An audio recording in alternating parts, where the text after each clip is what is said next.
Matter is a direct descendant of our movement. The difference is they got cell phones and cameras. If we had had cell phones and cameras, God knows what we could have done. Black Lives Matter started marching immediately when they saw George Floyd's death. And it's not a matter of defunding the police. It's a matter of rethinking law enforcement.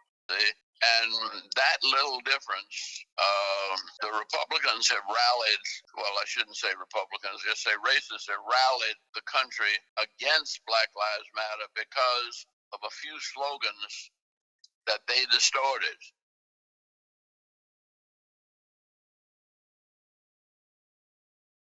Some of the most courageous persons during the movement days were people like Dorothy Cotton, Fannie Lou Hamer, as an example, Coretta Scott King, another example.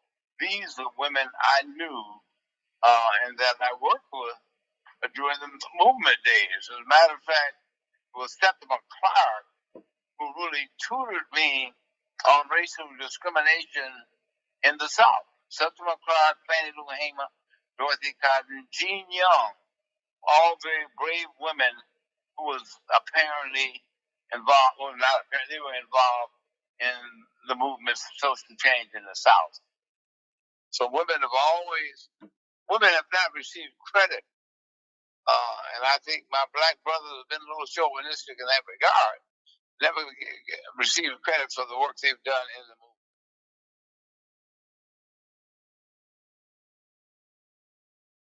Now, you mentioned the Black Lives Matter. The sisters, of course, they've had to deal with brothers who just couldn't get to first base with regard to awareness.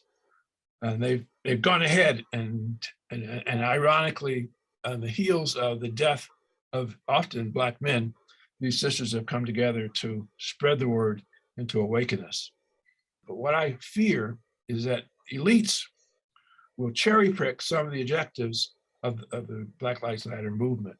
And they'll try to move the movement away from a real analysis of things that should be done that have to do with social class. You have to get up each morning, take a deep breath, and push forward, because the only way you can change things is through struggle. But boy, do we have our work cut out for us. And the Black Lives Matter have bitten off a big piece, but we'll see how successful. There's so many forces that are trying to silence some of their messages, and I don't have a clue whether or not they'll be able to break through. They've certainly made it easier for us to stay alive.